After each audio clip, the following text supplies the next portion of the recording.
Hi every one. അപ്പൊ ഞാൻ ഇന്ന് ചെയ്യാൻ പോകുന്നത് ഒരു കണവ തോരനാണ്. നമ്മുടെ ട്രിവാൻഡ്രം സ്റ്റൈലിൽ കണവ തോരനാണ്. ഇതിപ്പോ ഞാൻ കഴുകി റെഡിയാക്കി വൃത്തിയാക്കി വെച്ചിട്ടുണ്ട്. ഏകദേശം ഒരു 1-1.25 കിലോ വരും കണവയാണ്. ഞാൻ ഇതിപ്പോ കുക്കറിലോട്ട് ഇടാൻ പോവാണ്. അപ്പൊ ഇതിനകത്ത് നമ്മൾ വെള്ളം ഒഴിക്കേണ്ട ആവശ്യമില്ല. ഇതിന് ഓൾറെഡി കണവയിൽ വെള്ളമുണ്ട്. അപ്പൊ ഇതിനകത്ത് വെള്ളം വേണ്ട.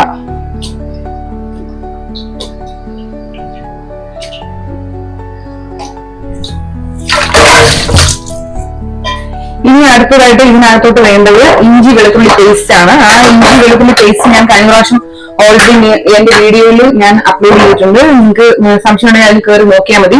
അതിന്റെ ഒരു പേസ്റ്റ് ആണ്. ആ കുപ്പി സെയിം തന്നെയാണ്. ഞാൻ ആ ഒരു ഇഞ്ചി വെളുത്തുള്ളി പേസ്റ്റ് ഞാൻ പറഞ്ഞിട്ടുണ്ടായിരുന്നു അതൊരു തരം കട്ടി പോലാവും. അപ്പൊ അത് സെയിം ഞാൻ പറഞ്ഞ പോലെ കട്ടിയായിട്ടിരിപ്പുണ്ട്. ഓക്കെ, പിന്നെ നമുക്ക് വേണ്ടത് മഞ്ഞൾപ്പൊടിയാണ്. അപ്പൊ ഇത് ഞാനൊരു 1/2 ടീസ്പൂൺ മഞ്ഞൾപ്പൊടിയും ഇതിലിട്ടിട്ടുണ്ട്. ഇനി നമുക്ക് വേണ്ടത് ഗരം മസാല പൊടിയാണ്. ഏകദേശം ഒരു 1/2 ടീസ്പൂൺ തന്നെ, ഒരു 1/2 മുതൽ 1/4 ടീസ്പൂൺ വരെ ഒരു ഗരം മസാല, കുറച്ച് ഗരം മസാല. പിന്നെ നമ്മുടെ കുരുമുളക് പൊടിയാണ്. ഞാൻ കുരുമുളക് പൊടിയും ഇതിലോട്ട് ചേർത്തിട്ടുണ്ട്. അതും ഏകദേശം ഒരു 1.5 ടീസ്പൂൺ ഓൺ ഞാൻ ചേർത്തിട്ടുണ്ട്.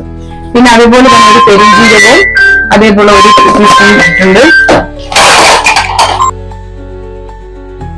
അപ്പൊ ഞാൻ ഇതിനകത്തോട്ട് ആവശ്യത്തിനുള്ള ഉപ്പും ഞാൻ ഇട്ട് കൊടുത്തിട്ടുണ്ട്. ഓക്കെ, നാട്ടിൽ നിന്ന് കൊണ്ടുവന്ന് നല്ല കറിവേപ്പില ഉണ്ടായിരുന്നു. അപ്പൊ ഞാൻ അതും ഇട്ടു.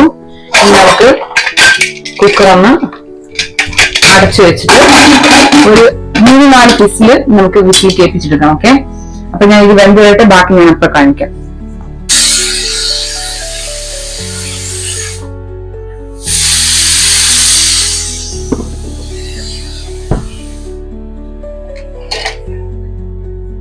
നമ്മുടെ കണവ ഒരു 3-4 പീസിൽ കേൾപ്പിച്ചിട്ട് അതിനകത്ത് ഞാൻ ഒട്ടും വെള്ളം ചേർത്തില്ലായിരുന്നു. ഇപ്പൊ ഇത്രയും വെള്ളം അതിനകത്തുണ്ട്. ഈ വെള്ളം നമുക്കൊന്ന് വറ്റിച്ചെടുക്കണം. അപ്പം അത് വറ്റിച്ചെടുത്താൽ മാത്രമേ ആ ഒരു കണവയുടെ നല്ലൊരു ടേസ്റ്റ് അതിലുണ്ടാവുള്ളൂ. പിന്നെ ഞാൻ ഇപ്പുറത്ത് വേറൊരു പാൻ അടുപ്പിലോട്ട് വെച്ചിട്ട് ഇതിനകത്തോട്ട് നമുക്ക് കുറച്ച് വെളിച്ചെണ്ണ ഒഴിക്കണം. അപ്പൊ ഞാൻ കുറച്ച് വെളിച്ചെണ്ണ ഞാൻ ഇതിനകത്ത് ഒഴിച്ചിട്ടുണ്ട്.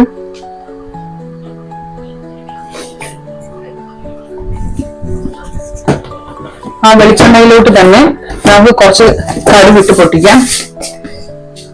അപ്പൊ അതിനകത്തോട്ട് ഞാൻ കുറച്ച് കടുകിട്ടു.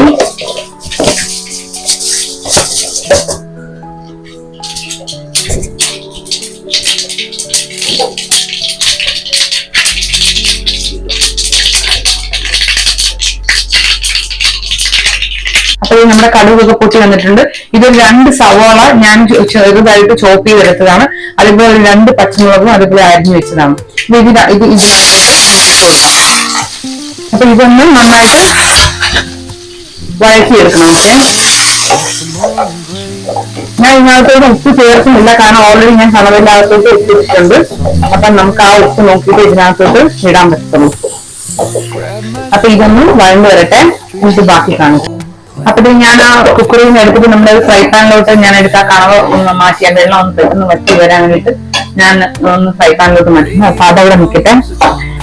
ഇപ്പുറ സൈഡിലോട്ട് ഞാൻ ഒരു പാൻ വെച്ച് അത് ഉള്ളിലേക്ക് ഒന്ന് സോട്ടായി വന്നിട്ടുണ്ട്. അതിലോട്ട് ഒരു 1.5 കപ്പ് തേങ്ങയിലോട്ട് നമ്മുടെ കാശ്മീരി മുളക് പൊടി, ഒരു 1/2 ടീസ്പൂൺ കാശ്മീരി മുളക് പൊടി ജസ്റ്റ് ഒന്ന് ക്രഷ് ചെയ്തെടുത്തതാണ്. അത് ഞാൻ ഇതിലോട്ട് ഞാൻ ആഡ് ചെയ്ത് കൊടുക്കുകയാണ്. ഓക്കെ, അപ്പൊ ഇത് ഒന്ന് നന്നായിട്ടൊന്ന് ആ ഒരു തേങ്ങയുടെ ഒക്കെ ഒരു പച്ചച്ചവ ഒന്ന് മാറുന്നവരെ നമ്മളൊന്ന് ഇത് ചെയ്തെടുക്കണം. ഓക്കെ, ഞാനിപ്പോ സിമ്മിലോട്ട് ഇട്ടിരുന്നത് ഞാനിപ്പോ ഒന്ന് ഹൈ ഫ്ലെയിമിലോട്ട് വെച്ചിട്ടുണ്ട്. കാശ്മീരി മുളക് പൊടി ആയതുകൊണ്ടാണ് ഇത്രയും ഒരു റെഡ്നെസ് ഇങ്ങനെ കളർ തോന്നുന്നത്. ഓക്കെ, അപ്പൊ ഏകദേശം നമ്മുടെ തേങ്ങയൊക്കെ ഒന്ന് നന്നായിട്ടൊന്ന് മുരിഞ്ഞ് വന്നിട്ടുണ്ട്. ഇനി നമുക്ക് ഇതിന്റെ തീ ഒന്ന് കുറച്ചിട്ട് ഞാൻ ഇപ്പുറത്ത് വെച്ചിട്ടുള്ള നമ്മുടെ കണവ ഓൾറെഡി എല്ലാ വെള്ളവും ഒക്കെ വറ്റിയിട്ടുണ്ട്. ഞാൻ അത് ഇതിലോട്ട് ചേർത്ത് കൊടുക്കാൻ പോവുകയാണ്. ഓക്കെ, അപ്പൊ ഇതിനകത്ത് ഓൾറെഡി എല്ലാ മസാലയും ഞാൻ ഇതിനകത്തിട്ടുണ്ട്. അതുകൊണ്ട് നമ്മൾ പ്രത്യേകിച്ച് ഒരു മസാലയും ഇതിനകത്തോട്ട് ആഡ് ചെയ്യുന്നില്ല. ഓക്കെ,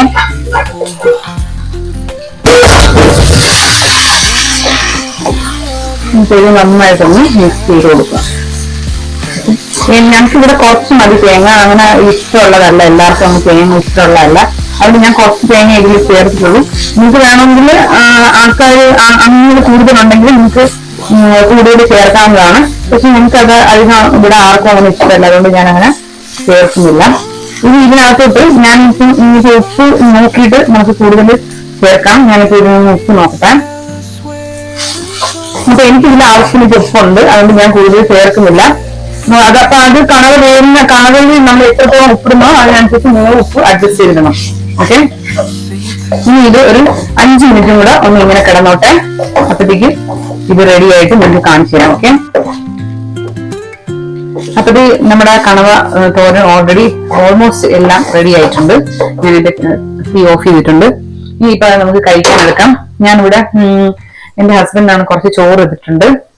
പിന്നെ ഇതിന് കുറച്ച് കണവ തോരന് വെച്ചു കൊടുക്കാം. പിന്നെ ഇത് ഇന്നലത്തെ സാമ്പാറാണ്. അപ്പൊ ഞാൻ അതും കുറച്ചൊഴിച്ചു. ഇത് ഞാൻ തന്നെ ഇട്ട മാങ്ങ അച്ചാറാണ്, നമ്മുടെ വില്ലയിൽ തന്നെ ഉണ്ടായ മാങ്ങ അച്ചാറ്. ഇതിന്റെ ഒരു റെസിപ്പി ഞാൻ ഉടനെ ഇടുന്നതാണ്. അപ്പൊ ഇത് ഞങ്ങളുടെ ഇന്നത്തെ ലഞ്ചാണ്. കണവ തോരൻ, ഇത് ഇന്നലത്തെ സാമ്പാർ, പിന്നെ ഇത് ഞാൻ ഉണ്ടാക്കിയ അച്ചാർ. അപ്പൊ ഇത് ഈ വീഡിയോ ഇഷ്ടപ്പെട്ടാൽ നിങ്ങൾ ലൈക്ക് ചെയ്യുക, ഷെയർ ചെയ്യുക. ഇനി അടുത്തൊരു വീഡിയോ ആയിട്ട് വരുന്നതുവരെ ബൈ, സീ യു.